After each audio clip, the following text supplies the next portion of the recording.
In a world that often judges by appearances, imagine carrying scars that were never your choice. Scars that invite stares, whispers, and sometimes silence. Not because of what you did, but because someone couldn't handle rejection. One moment of bruised male ego turned into a lifetime of trauma for a woman. Acid thrown not just on her skin, but on her dreams, her identity, her very existence. Today, I meet Pragya Prasun, a woman who turned pain into purpose and scars into strength. A survivor, a fighter, an activist who is helping countless others rise from the ashes of such horror. This is not just her story, it is a testament to courage and to reclaiming life on her own terms. It is a story of resilience. I got you something because you said gardening. It's a bit dirty because my puppy tossed it in the morning. Thank you so much. I got you a succulent. It's very beautiful. And something from my home for you. Wow. I didn't know you have so much. I think you have already. No, so I love propagating and this is money plant, right? That is money plant. Yeah. And this is also a kind of a money plant, but this you'll have is to propagate pothos. it. Yeah, pothos. this one. You have the same thing. Yeah. So. Beautiful. Thank you so much. And succulents, there's a reason why I got them, because they're resilient plants. So where did you grow up? I grew up in Dhanbad. It's a small city in Jharkhand. Okay. Yeah, so I was born there. My father was in Coal India. You were born. I was born in Kerala, but I grew up in Mangalore. Okay. And then I did my college in Chennai. Oh, all different states. All different states. I had most wonderful days of my life in my college days when I joined Banaras Hindu University, and I had my friends, that was the time, I did a lot of mischief with my friends, and, we ran from college to watch movies. And that was that was adventure for me. Yeah. Because I never did it in my school days while growing up. I did my graduation in economics honors. After, the time I was about to complete my, post graduation, I got engaged to my husband, and So I really liked him. It was like I was 23 years old, so very young, like very soon for me. I really didn't wanted to marry, but it was an arranged marriage, and but when I met my husband, I kind of really liked him, and I didn't wanted to miss a chance to miss him. Yeah, that's nice. So I just got married, so I got married and I completed my post graduation. I had to attend my campus placement, which was starting from 2nd of May. So I had to go back to Delhi from my native Varanasi, and I boarded the train on 30th of April. So yeah, I boarded alone, and when this train started from I guess Allahabad, everybody kind of started sleeping. It was late night, and I can stand up, right? Yeah.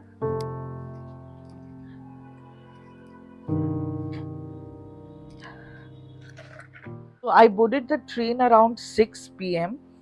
and he threw acid around midnight to 2 a.m. around. Okay. So, when you were sleeping? When I was sleeping. Yeah. So I woke up jolted in that pain.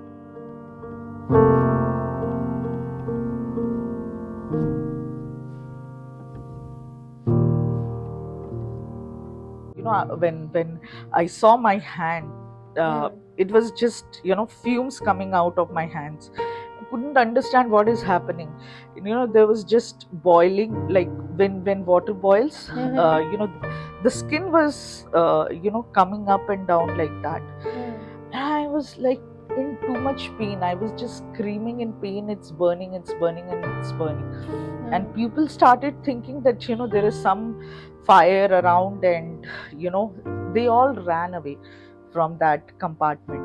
But there was one doctor who, heard this scream, and all my clothes, the dress I was wearing, it all melted away.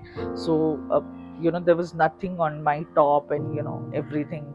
So the first thing she did is, she was wearing a white dupatta. She covered my body. She was the one who told me that, somebody has thrown acid on you, and you need to close your eyes, don't open your eyes, and uh, you know uh, just tell your parents number. Initially I was admitted in an ICU, and I stayed there for 17 days, and those 17 days was very tough, because the doctors were not even sure that they'll be able to save me. And uh, yeah, I was on ventilator. After 17 days, when my condition was little stable, they shifted me to the ward, burns ward. There I stayed for the next 3 months. My life has completely changed. Who was this person, and why did he do that? I can say he was a jilted man who wanted to marry me, and because I'm married, my husband, he threw acid on me. And so he was also like an arranged marriage proposal which had come. Kind of, yes, but my parents denied, because he was very old to me, 10 years older to me, and so. And he was staying. His relatives were staying close to our residence, so they knew what is happening inside outside our a house, because in Varanasi we have colonies. They were aware about me getting married, me coming on which day, because when the girl comes first time from her in-laws place, they'll distribute sweets and all, so everybody will know. And so he knew, and he followed me from Varanasi till some station, like 4-5 hours like later in Allahabad. And you had a second attack also. So second attack happened when they took me out from the train, and they admitted me to Agra hospital, Pushpanjali hospital, for few hours. Till that time, this guy followed me till Pushpanjali hospital, and with 2 bottles of acid, and he wanted to come inside the ICU to put more acid on me. And that's how he was caught, because outside the ICU by that time, some of my family members had come, and the police was there. Still he had that guts to go inside the ICU to put more acid.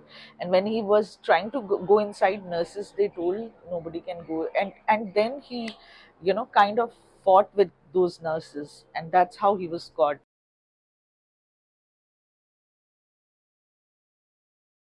My siblings and my parents had put towels and papers with tape, covered all the mirrors around, uh, in my washroom, and in my room, so that I could not see the mirror. But I was going to washroom. First day I was kind of still reluctant, but second day I found that courage to scratch that newspaper and see my face, and I cried the whole evening, and I cried till like the whole night. I don't even remember till how long I cried. It was like just wiping my tears and crying. and everybody is aware that I'm just crying, I'm just sad. I saw myself because they saw tone newspaper, and nobody was speaking, and uh, it was like very hard to accept that face, and very hard to realize that how I had become. So you talk to me about, that first realization. After that, how was that coping? As I told, I underwent one plastic surgery. Plastic surgery can change your look, right? Just how you see in the movies. So it was in my mind, okay, few more months, few more days, and I'll be fine. So when I went to Chennai, the doctor there gave me a lot of hope that, Mm. we are going to reconstruct your eyelids. Till that time, I was sleeping with an open eye, Mm. right? All my upper eyelid, lower eyelid, everything was gone. I didn't have chin, Mm. right? So my lips were till here, Mm. like this. Yeah. And whenever I was eating anything, it used to fall down. Yeah. Lip, it actually holds it, and you are able to chew. Yeah. But I was not able to chew food, so everything was falling down from side, either side. So one by one, I underwent multiple surgeries. How many did So you go through? 17 in total. And I started searching about, acid attack, and because I was not at all aware that, this kind of crime can happen Yeah. to anyone. I was not aware that, we have so many survivors of acid attack and burns living around us, but we don't see them. Yeah. And I was very very curious to meet so like other acid attack patient, and understand what is happening, how they are coping up with their own pain and trauma, how they are integrating again into the social, into their social life, and in their family even, because for me it was very difficult to meet my cousins. Mm.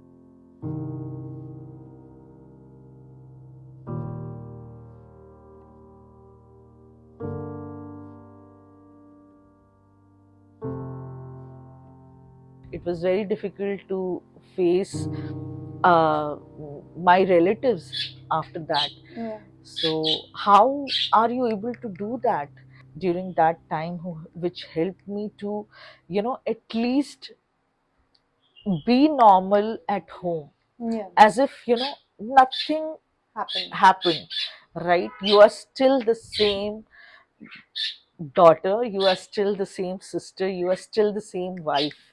Why am I even living? What am I doing? I lost the opportunity of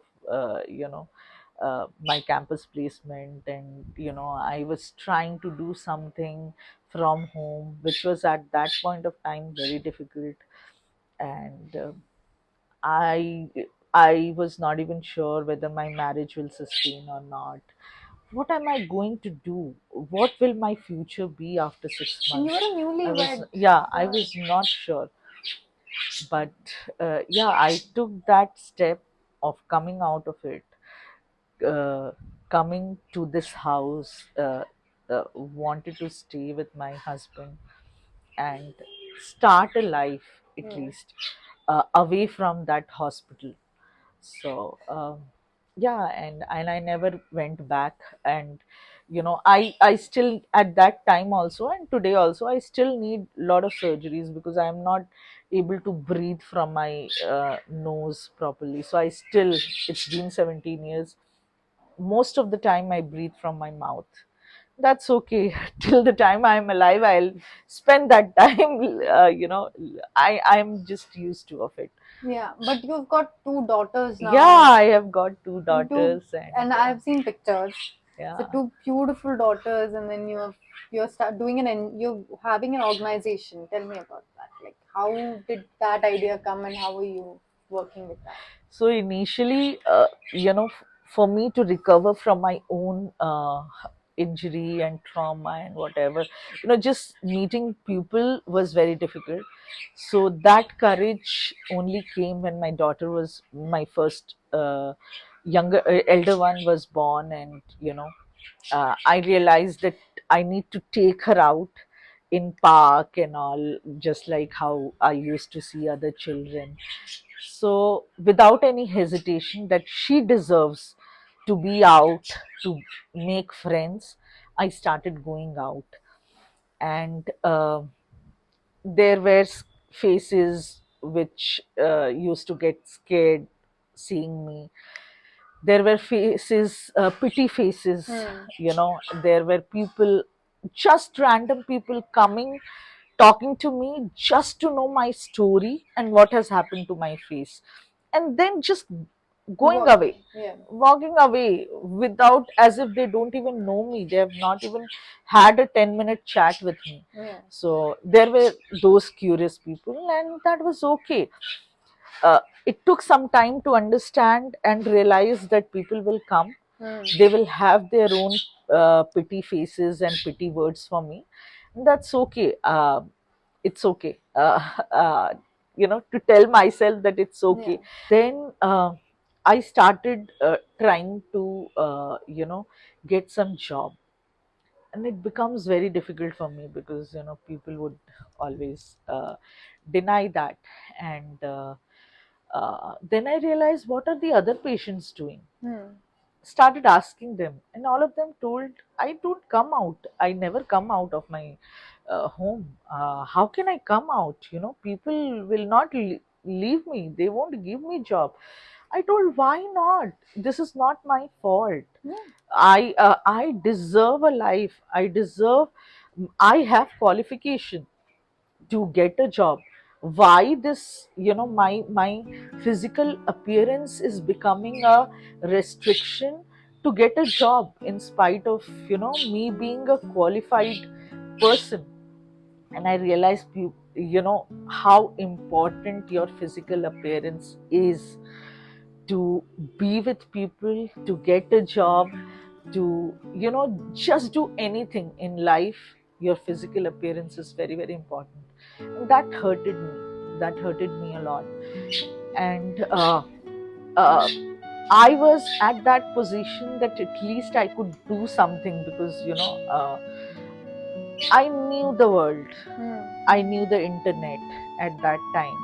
I could find something for myself. But what about those who don't even know the internet, don't even know the world outside their house?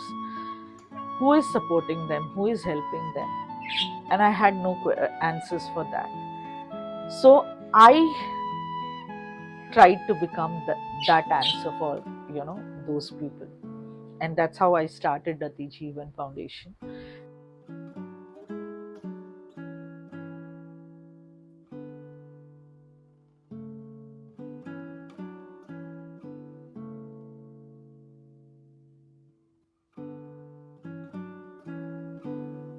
To provide relief and rehabilitation to the people who don't have that kind of support.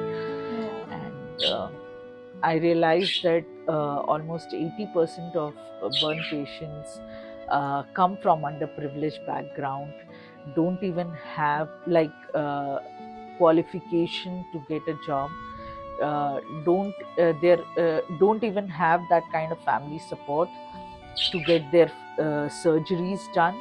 So they will end up in government hospitals. There they will have to wait for one surgery. They'll have to wait for 6 months, 8 months, 1 year for one surgery. However, I underwent 6 surgeries continuously in a private hospital every month, like every 1 month, 2 months, like that, in a gap of, because my parents were able to afford it. Right. So why can't I support those patients to recover much faster, just like I did?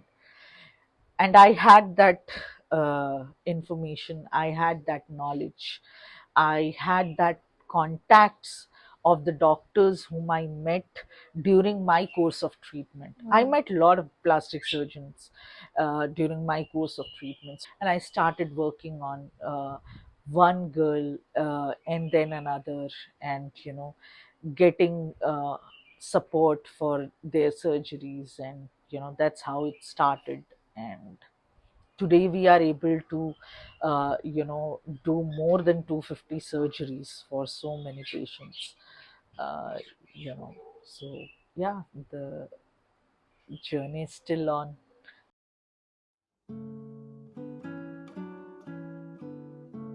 I made burn support groups.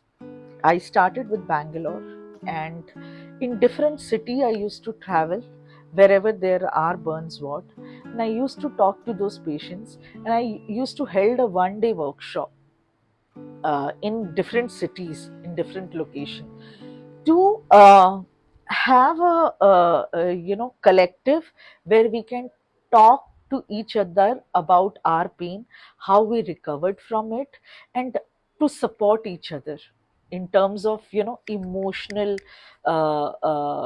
emotionally, and guide them how I recovered and how I can help you. I created those support groups, and today, they are like, um, there are survivors who are sending cakes on each other birthdays. So these all things make me feel so proud that somewhere someone sitting in Bangalore have friends all across the country, somewhere is sending cake to someone sitting in West Bengal in a small village. Yeah. Right? Yeah. It is a very great thing for me. Yeah, it is. That kind of support I have created, and I want to keep on creating that support group for all the burn patients. Yeah. And I think that sometimes life gives you melons and you have to make lemonade.